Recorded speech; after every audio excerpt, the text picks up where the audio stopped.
एक हंसते खेलते रिश्ते में तीसरा पर्सन एंट्री कर जाता है, थर्ड पर्सन। ये बहुत ज्यादा तकलीफदायक होता है तीनों के लिए अगर पता चल जाए तो। आप एक बार सोच के देखिए कि आपको तकलीफ है तीसरे पर्सन से कि कोई तीसरा पर्सन हमारे रिश्ते में आ गया है और उसको बाहर निकालना है। हाँ, मैं आज बताऊंगा कि कैसे उसको बाहर निकालना है। लेकिन एक बार आप ना सोच के देखिएगा कि जो आया है वो जान के आया है, उसको मालूम है कि आप दोनों रिश्ते में हो, तो वो भी कहीं ना कहीं पेन में है। उसको भी जो चाहिए वो नहीं मिल पाएगा, कभी नहीं मिल पाएगा, ये उसे मालूम है। और आप इस नाराजगी में हो कि सब कुछ जब मेरा था तो ये क्यों आ गया।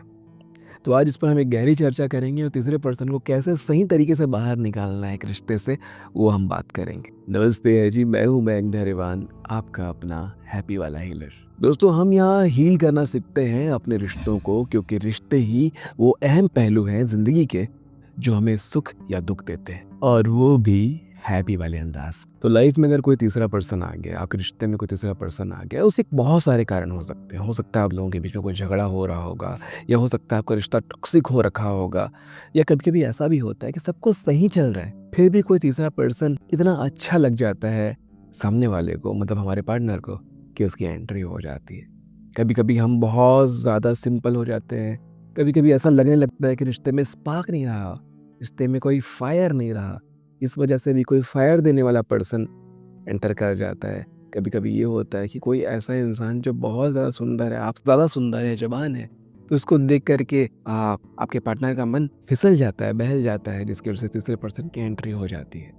तो बहुत सारे रीजंस हो सकते हैं तीसरे पर्सन के आ जाने के। ये तो खैर शादीशुदा लोगों की बात चल रही है। नॉर्मल रिलेशनशिप में भी ऐसा होता है कि दो गर्लफ्रेंड बॉयफ्रेंड है, दोनों रिश्ते में हैं, और कहीं से अचानक कोई फ्रेंड बन के घुसता है, और फिर वो कंधा बनता है या बनती है, और धीरे से फिर वो मेन पर्सन बन जाती है। अगर हम ये दूसरा पहलू भी समझें कि जो एंट्री किया है उसे ये मालूम है कि ये इंसान ऑलरेडी किसी का है, तो उसके अंदर एक डर, दुख और अपने आप को लेकर एक गिल्ट भी है। तो यही डर, दुख और गिल्ट ही आपका वेपन बनेगा अगर आप उसे बाहर निकालना चाहते हैं। तो आज मैं कोई साइकोलॉजिकल ट्रिक नहीं बताने वाला, मैं सीधा आपको हीलिंग साइंस बताऊंगा, सीधा एक यूनिवर्सल टेक्निक बताऊंगा। टेलीपैथी कनेक्शन से हम कैसे अपने विचारों के द्वारा, कैसे हम अपने आज्ञा चक्र से, कैसे हम अपनी सांसों को अलाइन करके, अपने थॉट को भेज करके, कैसे इस रिश्ते को, जो एक गलत रिश्ता यहाँ कहीं से जुड़ सा गया है, उसे खत्म करके वो तीसरे पर्सन को लाइफ से बाहर निकालेंगे, जिसके बाहर निकलने से आपके पार्टनर को कोई तकलीफ भी नहीं होगी और आप भी बिल्कुल अछूते रहेंगे, मतलब आपके हाथ भी गंदे नहीं होंगे। दोस्तों, इसी टॉपिक से जुड़ता हुआ 2 वीडियो मैंने इससे पहले और बनाए हैं कि कैसे आप एक खराब रिश्ते से बाहर निकलते हैं, या कैसे अपने किसी परिजन को खराब रिश्ते से बाहर निकालते हैं।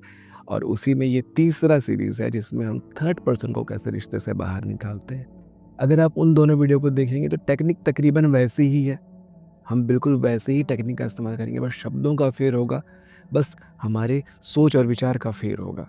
तो आइए समझते हैं वही टेलीपैथिक टेक्निक कि कैसे हम उस थर्ड पर्सन तक अपने विचार भेजेंगे और हमारे पार्टनर तक हमारे विचार को भेजेंगे। तो वही तरीका होगा, गहरी सांस,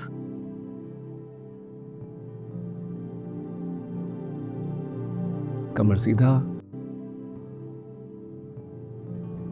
10 से 12 बार गहरी सांस लेंगे और सारा फोकस अपनी आज्ञा चक्र पर, और अपने आज्ञा चक्र पर सारा ध्यान लगा करके थोड़ी देर उस ध्यान में रहेंगे।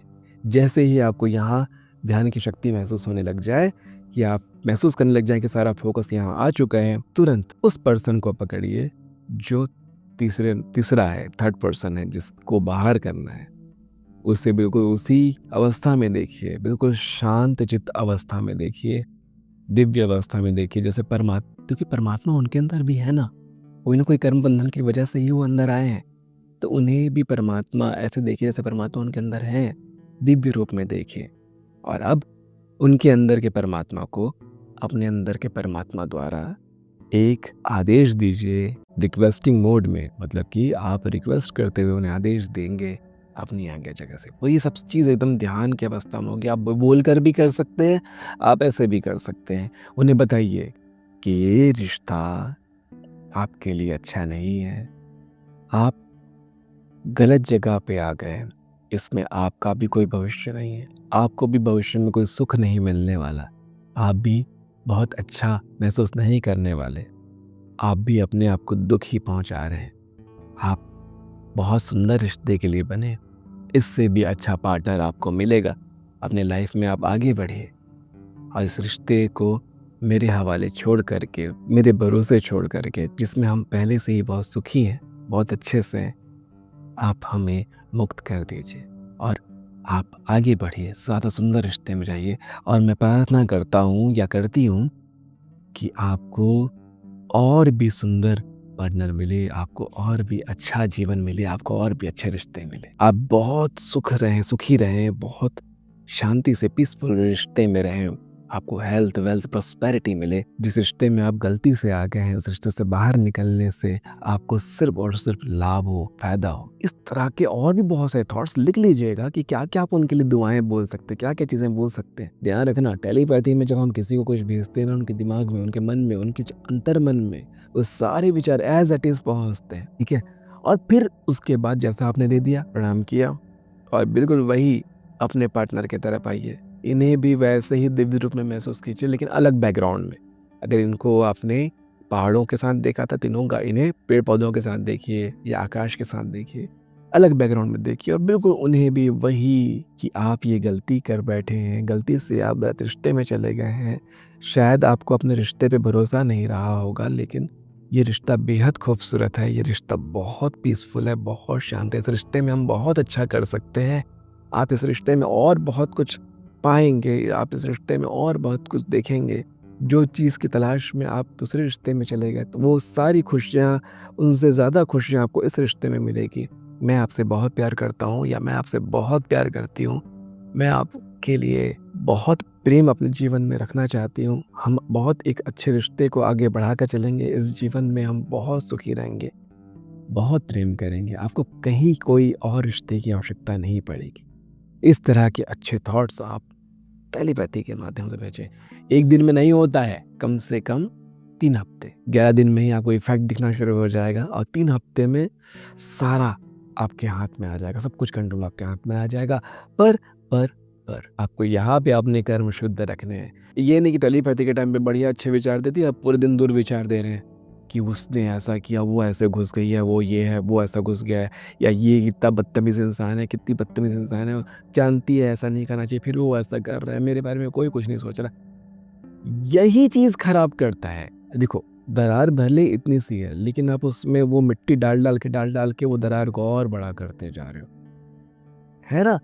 तो आपने जो पूरी शक्ति लगा करके बहुत सारी ऊर्जा टेलीपैथी के माध्यम से, आपने विचारों के माध्यम से जो भेजा है, दिन भर में थोड़ा करके उसी के ही अपोजिट वाले विचारों को आप भर दे रहे हो।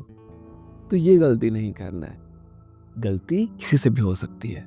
अब आप चाहते हो ना इस रिश्ते में रहना, इस रिश्ते को पाना, अल्टीमेटली ये आप ही का तो इंसान है, आप ही का तो पर्सन है, आप ही का पार्टनर है।